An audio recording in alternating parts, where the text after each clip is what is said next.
11월 11일 수요일 하나님께서 저희에게 주시는 말씀은 데살로니가 후서 2장 1절부터 12절까지의 말씀입니다. 말씀을 먼저 읽도록 하겠습니다. 형제들아, 우리가 너희에게 구하는 것은 우리 주 예수 그리스도의 강림하심과 우리가 그 앞에 모임에 관하여 영으로나 또는 말로나 또는 우리에게서 받았다 하는 편지로나 주의 날이 이르렀다고 해서 쉽게 마음이 흔들리거나 두려워하거나 하지 말아야 한다는 것이라. 누가 어떻게 하여도 너희가 미혹되지 말라. 먼저 배교하는 일이 있고 저 불법의 사람 곧 멸망의 아들이 나타나기 전에는 그 날이 이르지 아니하리니 그는 대적하는 자라. 신이라고 불리는 모든 것과 숭배함을 받는 것에 대항하여 그 위에 자기를 높이고 하나님의 성전에 앉아 자기를 하나님이라고 내세우느니라. 내가 너희와 함께 있을 때에 이 일을 너희에게 말한 것을 기억하지 못하느냐. 너희는 지금 그로 하여금 그의 때에 나타나게 하려 하여 막는 것이 있는 것을 아나니 불법의 비밀이 이미 활동하였으나 지금은 그것을 막는 자가 있어 그 중에서 옮겨질 때까지 하리라. 그때에 불법한 자가 나타나리니 주 예수께서 그 입의 기운으로 그를 죽이시고 강림하여 나타나심으로 패하시리라. 악한 자의 나타남은 사탄의 활동을 따라 모든 능력과 표적과 거짓 기적과 불의의 모든 속임으로 멸망하는 자들에게 있으리니 이는 그들이 진리의 사랑을 받지 아니하여 구원함을 받지 못함이라. 이러므로 하나님이 미혹의 역사를 그들에게 보내사 거짓 것을 믿게 하심은 진리를 믿지 않고 불의를 좋아하는 모든 자들로 하여금 심판을 받게 하려 하심이라. 아멘. 저희가 지금 데살로니가 후서를 살펴보고 있는데요. 데살로니가 전 후서의 핵심 내용을 다시 한번 정리해 보면은 사도 바울은 이 데살로니가 성도들, 특별히 박해받고 있는 그 성도들을 위로하고 격려하기 위해서 이 편지들을 썼습니다. 그리고 한 가지 더는 주님의 재림에 대한 가르침을 주기 위해서 이 편지를 썼습니다. 데살로니가 전 후서의 특징이라고 한다면 이 주님의 재림에 관한 내용이 나온다라고 하는 사실 이미 말씀을 드렸습니다. 꼭 기억하시면 좋겠습니다.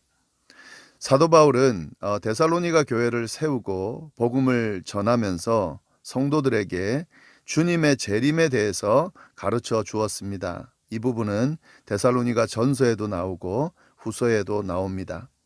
비록 거기에 오래 머물지 못하고 짧은 기간 머무르면서 가르쳤지만 이 주님의 재림에 관한 내용은 확실하게 가르쳐 주었던 것 같은데요. 이 편지를 통해서 이 재림에 대한 내용을 다시 언급하면서 가르치고 있습니다.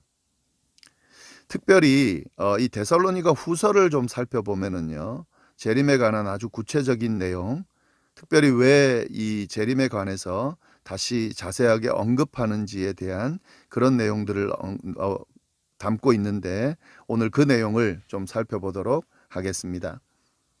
어제도 언급했지만 이 데살로니가 교회에 거짓 교사들이 들어와서 잘못된 종말론, 잘못된 주님의 재림에 관한 그 가르침을 주어서 문제가 되었다.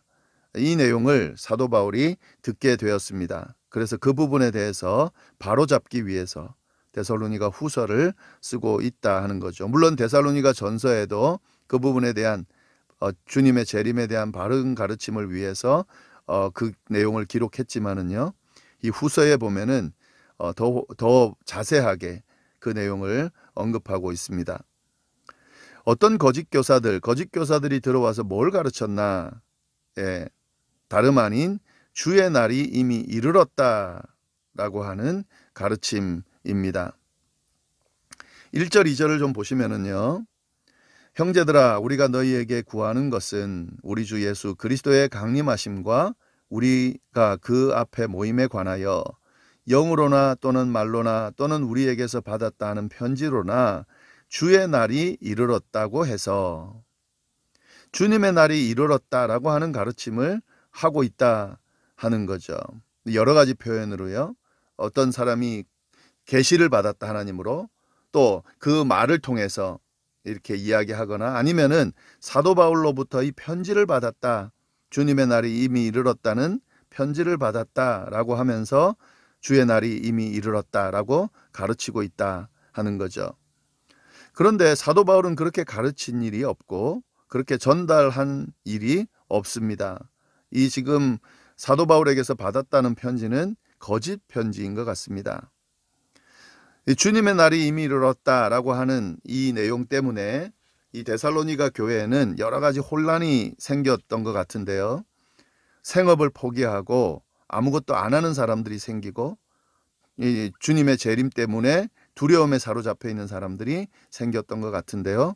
바울은 그것이 아니다라고 지금 제대로 가르쳐주고 있습니다.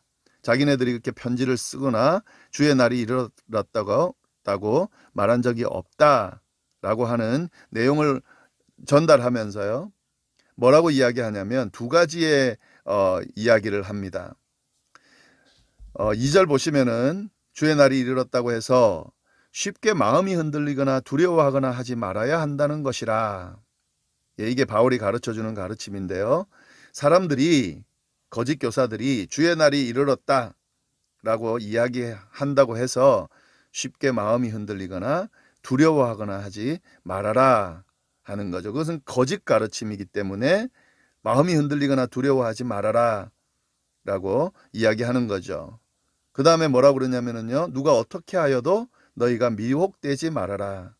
어떤 사람이 와서 주의 날이 이미 이르렀다라고 하는 그런 가르침을 줄 때에 미혹되지 말아라 하는 거죠. 내가 가르친 일이 없기 때문에 그것은 진짜가 아니다. 그리고 그들이 주의 날이 이르렀다고 하는 것에 너무 마음이 흔들리거나 두려워하지 말아라 라고 이야기하고 있습니다. 바울은 그렇게 가르친 일이 없거든요. 그리고 뭐라고 가르쳤냐면요, 5절 말씀, 내가 너희와 함께 있을 때에 이 일을 너희에게 말한 것을 기억하지 못하느냐. 내가 분명히 이야기하지 않았냐. 그 이야기를 기억해라 하는 거죠. 그 이야기가 뭐냐면요, 바울이 가르쳐준 재림에 관한 이야기입니다. 그 가르친 내용이 3절, 4절에 나오고 있습니다. 3절에 보면은요, 누가 어떻게 하여도 너희가 미혹되지 말아라. 왜냐하면 주님의 재림이 일어나기 전에 나타나는 현상이 있다 하는 거죠. 먼저 배교하는 일이 있다. 그 다음에 불법의 사람, 곧 멸망의 아들이 나타난다. 이 두 가지가 주님의 재림, 주의 날이 이르기 전에 나타나는 모습이다 하는 거죠. 근데 그 날이 그 전에는 이르지 아니했다 하는 거죠. 지금 아직 배교하는 일도 없고 불법의 사람, 멸망의 아들이 나타나지 않았기 때문에 아직 주의 날이 이른 것은 아니다라고 하는 사실을 가르쳐주고 있는 겁니다. 그리고 또 주의 재림이 일어날 때 어떤 현상이 일어나는지 지금 그 가르침도 주고 있는 거죠. 그 날이 이르기 전에, 주의 날이 이르기 전에 배교하는 일이 일어납니다. 여기서 이제 배교한다는 것은 기독교 신앙을 버린다는 건데요. 한두 명이 버리는 걸 의미하는 것은 아니고요. 단체로 그렇게 배교하는 일이 일어난다 하는 거죠. 믿음이 흔들리고 그리고 믿음을 저버리는 일이 한두 명 정도가 아니라 많이 일어나는 그런 현상이 생길 거다. 주의 재림이 임하기 전에는. 그리고 불법의 사람, 멸망의 아들이 나타난다 하는 거죠. 그 불법의 사람, 멸망의 사람 무엇인지, 어떤 사람인지 4절에 나타나고 있습니다. 그는 대적하는 자다. 신이라고 불리는 모든 것과 숭배함을 받는 것에 대항하여 그 위에 자기를 높이고 하나님의 성전에 앉아 자기를 하나님이라고 내세운다. 이런 불법의 사람, 멸망의 아들이 나타난다 하는 거죠. 적 그리스도라고도 표현하기도 하는데요. 그는 뭐냐면 그 어떤 이 세상의 어떤 신보다 그 위에 자기를 높이고 자기가 마치 하나님인 것처럼 군다 하는 거죠. 특별히 하나님에 대해서 대적하면서 하나님 위에 자기가 하나님이다, 자기가 하나님이다라고 내세운다 하는 거죠. 하나님의 성전에 앉아 자기를 하나님이라고 내세운다, 그렇게 이야기를 하고 있습니다. 이것이 바로 주의 날이 이르기 전에 먼저 일어나는 현상이다 하는 거죠. 그러나 아직 그렇게 그런 일이 일어나지 않았기 때문에 주의 날이 이르렀다고 하는 말은 진짜가 아니다. 그리고 진짜 주의 날이 이르를 때에는 이런 현상이 나타나기 때문에 그 현상을 잘 볼 필요가 있다라고 하는 그런 가르침을 주고 있는 거죠. 그리고 그 뒤에 6절부터 12절까지의 내용도 이 주님의 재림에 관한 가르침을 계속 이어가고 있습니다. 조금 이해하기 힘든데요. 그래도 한번 읽어보면은요. 6절 너희는 지금 그로 하여금 그의 때에 나타나게 하려 하여 막는 것이 있는 것을 아나니 불법의 비밀이 이미 활동하였으나 지금은 그것을 막는 자가 있어서 그 중에서 옮겨질 때까지 하리라. 지금 이 불법의 비밀 이런 그 현상들은 사실은 나타나기 시작했지만 아직까지는 막는 자가 있다. 하나님께서 이것을 아직 막고 있기 때문에 아직까지는 드러나지는 않았다 하는 거죠. 그러나 주님이 재림하기 전 그때는 나타날 거다 하는 거죠. 그 18절에 그때에 불법하는 자가 나타날 거다. 그러나 그 불법하는 자가 나타나더라도 주 예수께서 그의 입의 기운으로 그를 죽이시고 강림하여 나타나심으로 패하시리라. 그러니까 걱정할 거나 두려울 것이 없다 하는 거죠. 불법한 자가 나타나더라도 그로 인해서 핍박이 일어나더라도 예수님께서 오셨을 때에 예수님이 그 입의 기운으로 그를 죽이고 그를 다 패할 거다 하는 거기 때문에 걱정할 게 없다 하는 거죠. 그리고 그들이 심판당하는 장면을 묘사해 놨습니다. 9절부터 보시면은요. 악한 자의 나타남은 사탄의 활동을 따라, 그러니까 이런 불법의 사람, 멸망의 사람이 나타나는 것은 사실 사단의 지배에 의해서 사단의 어떤 활동에 의해서 나타나는 겁니다. 그렇게 나타나서 모든 능력과 표적과 거짓 기적과 불의의 모든 속임으로 멸망하는 자들에게 있을 거다. 이런 사단의 활동으로 인해서 멸망하는 자들, 이 누구냐면 하나님을 받아들이지 않는 자들, 이 불법의 아들, 불법의 사람, 멸망의 아들을 따르는 자들, 사단의 지배에 의해서 따라가는 자들, 이런 사람들이 다 멸망의 멸망하는 자들인데요. 이들에게 있으리니 이는 그들이 진리의 사랑을 받지 아니하고 구원함을 받지 못함이다. 주님 하나님을 통해서 예수님을 통해서 주어지는 진리의 사랑을 받지 않고 구원함을 받지 못한 사람들은 이 사단의 활동의 지배에 따라서 이 멸망하는 자들에게 속해 있을 수밖에 없다 하는 거죠. 그리고 이 자들은 주님께서 재림하셨을 때의 주의 날에 다 멸망할 거다라고 이야기하는 거죠. 11절 12절 이러므로 하나님이 미혹의 역사를 그들에게 보내사 거짓 것을 믿게 하심은 진리를 믿지 않고 불의를 좋아하는 모든 자들로 하여금 심판을 받게 하려 하심이다. 예, 마치 하나님이 믿지 않게 한 것처럼 보이지만 그런 내용은 아니고요. 이렇게 하나님께서 기회를 주셨음에도 불구하고 이 미혹하는 영의 또 거짓 인도에 따라서 진리를 믿지 않고 불의를 쫓아간 사람들은 결국 하나님의 심판을 받게 될 거다라고 하는 이야기를 하는 겁니다. 예, 이 주님의 재림 때 주의 날에 일어날 모습이다 하는 거죠. 정리해 보면은 이렇게 정리할 수 있습니다. 주님의 재림에 대해서 전세에도 가르쳐 줬지만은 그 날이 언제다라고 하는 것이 딱 정확하게 나오지 않았다라고 하는 사실. 하나님은 그 정확한 날짜를 자신 외에는 누구에게도 가르쳐 주지 않았기 때문에 주의 날이 언제 임했다라고 하는 그 이야기는 하나님의 말씀 뜻이 아니다라고 하는 것, 그리고 주님이 이미 임했다라고 말하는 그 사람들의 거짓 가르침에 현혹되지 말아야 된다. 왜냐하면은 주의 날이 이르기 전에 나타나는 현상들이 있다. 그래서 충분히 느낄 수 있고 알 수 있다 하는 거죠. 그렇기 때문에 거기에 현혹되지 말아라 하는 거, 미혹되지 말아라 하는 거죠. 하나님께서 주신 말씀의 기준에서, 예, 말씀 안에서 그걸 이해하려고 해야지 주변에 나타나는 현상이나 거짓 교사들의 말에 현혹되지 말아야 된다 하는 거죠. 그리고 주의 날이 이르렀을 때에 두려워하거나 마음이 흔들리지 말아야 된다. 왜냐하면은 주의 날이 이르르면 주님을 믿지 않는 사람들이 심판의 대상이 되고 멸망의 대상이 되는 것이지, 주님을 믿는 사람들, 진리를 받아들이고 구원받은 사람들은 그날이 구원의 날이 될 것이기 때문에 그날을 두려움으로, 불안함으로 그렇게 기다릴 이유가 없다 하는 거죠.